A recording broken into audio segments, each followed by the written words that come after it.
Hello good morning बच्चों। आज हम डिस्कस करेंगे दो ऐसे टॉपिकों के बारे में जो कंसेप्चुअली हैं, तो उनको थोड़ा ध्यान देकर पढ़ना आप। पहला टॉपिक है हमारा प्रतिरोधकता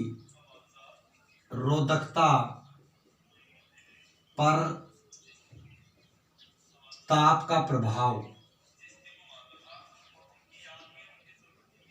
आवाज आ रही है बच्चों? उनको बोलना आवाज आ रही है अंदर। Effect of temperature, effect of temperature on resistivity, यानी प्रतिरोधकता पर ताप का क्या प्रभाव है, उसको समझने के लिए मैं आपको एक फॉर्मूला समझा रहा हूं, ध्यान देना। रो इक्वल्स टू होता है m/n/e² टो बार।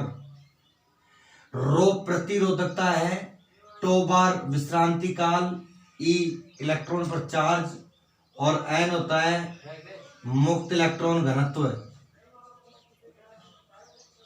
और टो बार को बोलते हैं माध्य विश्रांति काल। और माध्य विश्रांति काल होता है बच्चों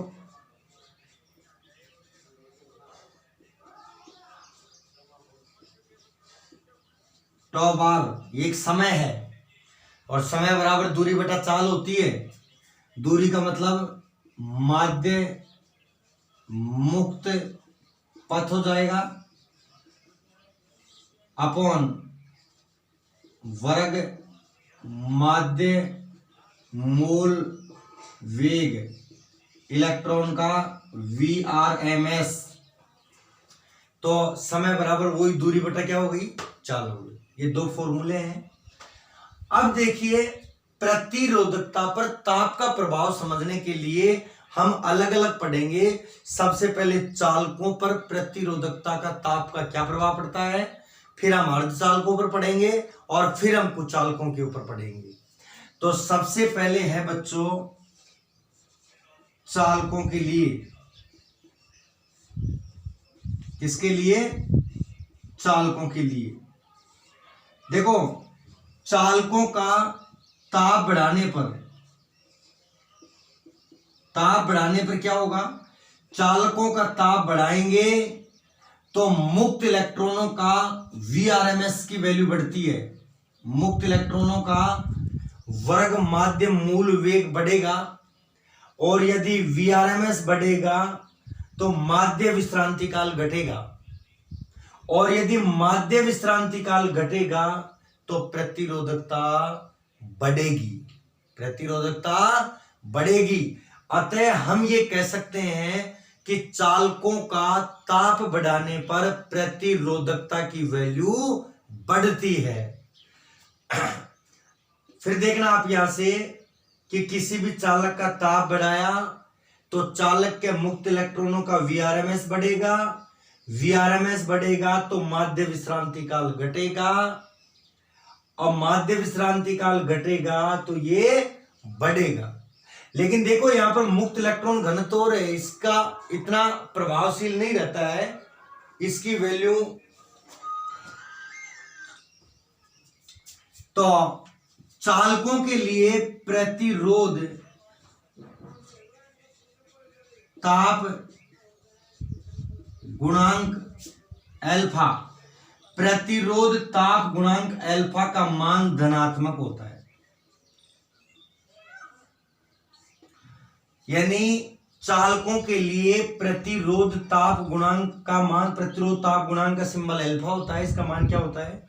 धनात्मक होता है। क्या होता है बच्चों? धनात्मक होता है। ये तो बात थी चालकों की। अब बात कर लेते हैं हम अर्धचालकों के लिए।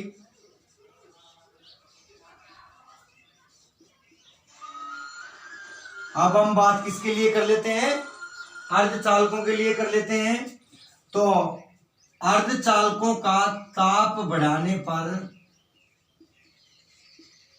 अगर अर्धचालकों का ताप बढ़ता है तो इसके मान में पर्याप्त वृद्धि होती है, यानी n के मान में वृद्धि होती है, n का मान बढ़ता है। क्लियर है? क्योंकि ये टो बार जो है, यानी जो मुक्त इलेक्ट्रॉन घनत्व है, ये टो बार की तुलना में ज्यादा प्रभावशाली रहता है, इसलिए इसके मान में वृद्धि की वजह से रो के मान में कमी होती है। यानी हम ये कह सकते हैं कि अर्धचालकों का ताप बढ़ाने पर प्रतिरोधकता का मान घटता है। क्या होता है? घटता है। अर्धचालकों के लिए प्रतिरोध ताप गुणांक अल्फा का मान ऋणात्मक होता है। कैसा होता है बच्चों? ऋणात्मक होता है। और देखो इनके एग्जाम्पल देखिए, अर्धचालकों का सिलिकॉन हो गया, जर्मेनियम हो गया। राजस्थान बोर्ड एक बार ऐसे क्वेश्चन पूछा था कि उन दो अर्धचालकों के नाम लिखिए जिनकी ताप बढ़ाने पर प्रतिरोधकता सदैव घटती है। तो ताप बढ़ाने पर प्रतिरोधकता जो घटती है वो अर्धचालकों की, और सिलिकॉन और जर्मेनियम उसका आंसर हो गया। अल्फा का मान ऋणात्मक होता है, ऐसे भी सवाल आ सकता है। या उन दो पदार्थों के नाम लिखिए जिनका प्रतिरोधकता ताप गुणांक धनात्मक होता है, तो चालकों के एग्जाम्पल लिखने हैं। और यदि ऋणात्मक होता है तो आपको अर्धचालकों के एग्जाम्पल लिखना है। तीसरी सिचुएशन हो गई बच्चों कुछ चालकों पर। कुचालकों का ताप बढ़ाने पर प्रतिरोधकता पर कोई प्रभाव नहीं पड़ता, लेकिन ताप को और ज्यादा बढ़ाने पर इनके बंध टूट जाते हैं, जिसे भंजन की अवस्था कहते हैं। कौन सी अवस्था कहते हैं? भंजन की अवस्था। यानी कुचालकों पर ताप बढ़ाने पर प्रतिरोधकता का कोई प्रभाव नहीं पड़ता है। यहां एक चीज आप और समझेंगे, देखिए चालकों का ताप बढ़ाया तो प्रतिरोधकता बढ़ती है, लेकिन चालकों का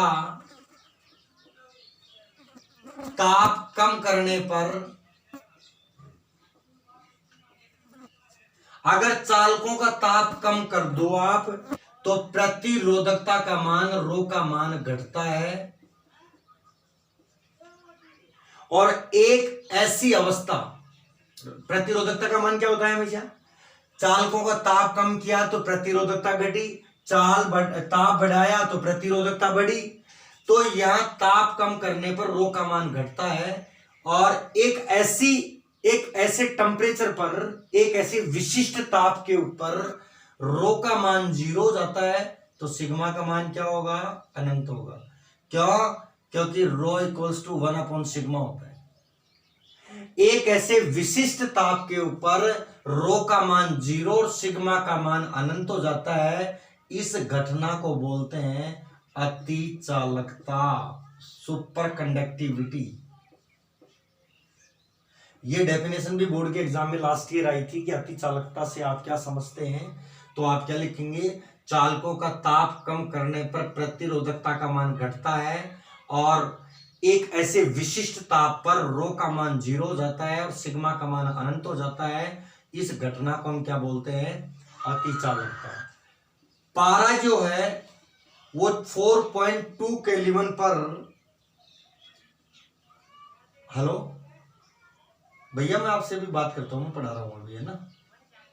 ठीक। पारा 4.2 केल्विन पर अति चालकता दर्शाता है, अति चालकता दर्शाता है। तो ये हमने कहानी जो स्टोरी पढ़ी है, ये पढ़ी है प्रतिरोधकता पर ताप का प्रभाव।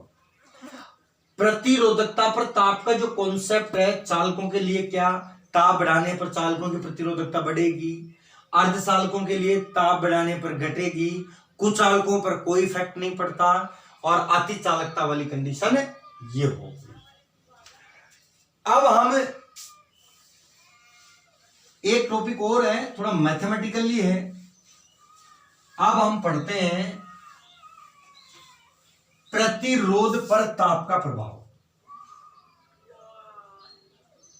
प्रतिरोध पर ताप का effect of temperature on resistance. देखिए बच्चों, प्रतिरोध का, ये किसी भी चालक का ताप बढ़ाएंगे तो उसका प्रतिरोध भी बढ़ता है, और प्रतिरोध इंक्रीज होता है। हम एक मैथमेटिकली फॉर्मूले के ऊपर डिस्कस कर रहे हैं। माना 0 डिग्री सेल्सियस ताप पर 0 डिग्री सेल्सियस ताप पर प्रतिरोध बराबर R0 होगा। यानी शुरू में जब टेम्परेचर 0 डिग्री है तो प्रतिरोध कितना मान लिया? R0 मान लिया। और T डिग्री सेल्सियस पर ताप, T डिग्री सेल्सियस ताप पर प्रतिरोध होगा।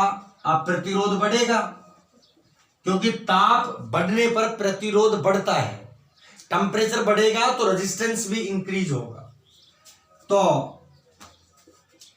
प्रतिरोध में परिवर्तन कितना है बच्चों?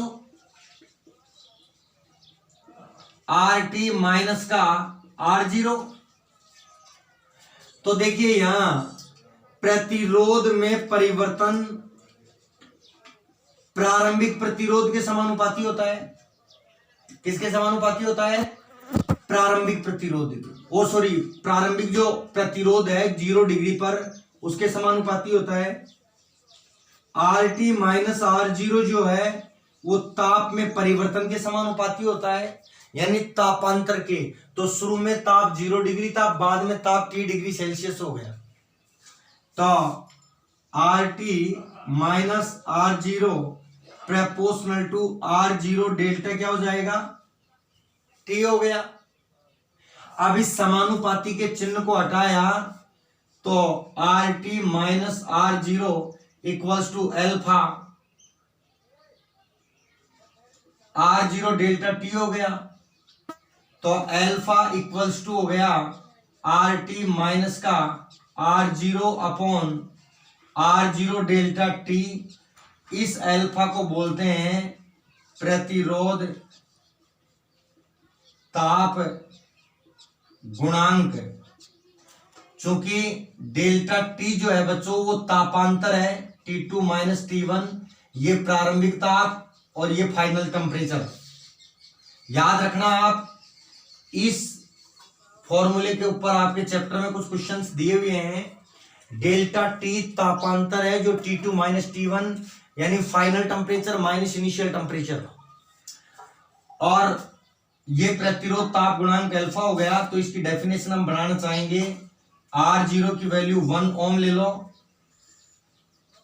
डेल्टा T का मान 1 डिग्री सेल्सियस, तो अल्फा की वैल्यू हो जाएगी RT माइनस R0। यानी मैं इसकी डेफिनेशन क्या बोल सकता हूं?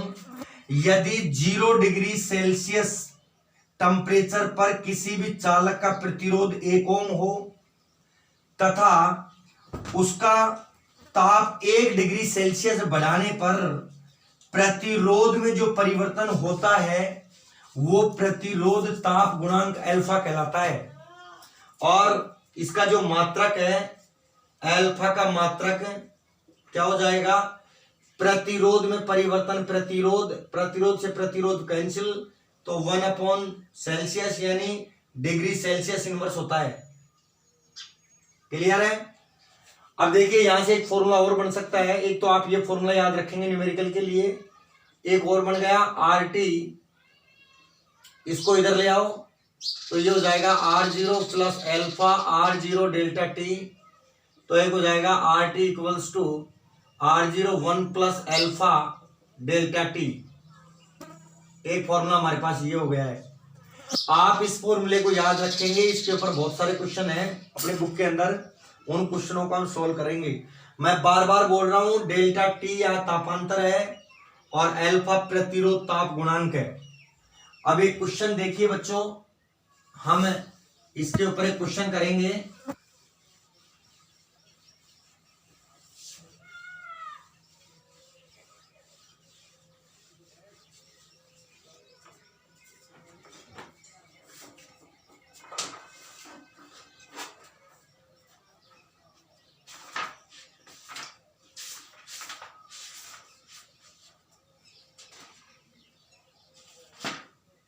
देखिए क्वेश्चन है सोल्ड एग्जाम्पल 5.9। क्वेश्चन मैं बोल रहा हूं, आप बुक से देखना। एक प्लेटिनम प्रतिरोध तापमापी जिसकी सहायता से प्रतिरोध में परिवर्तन ज्ञात करके ताप का मान ज्ञात कीजिए।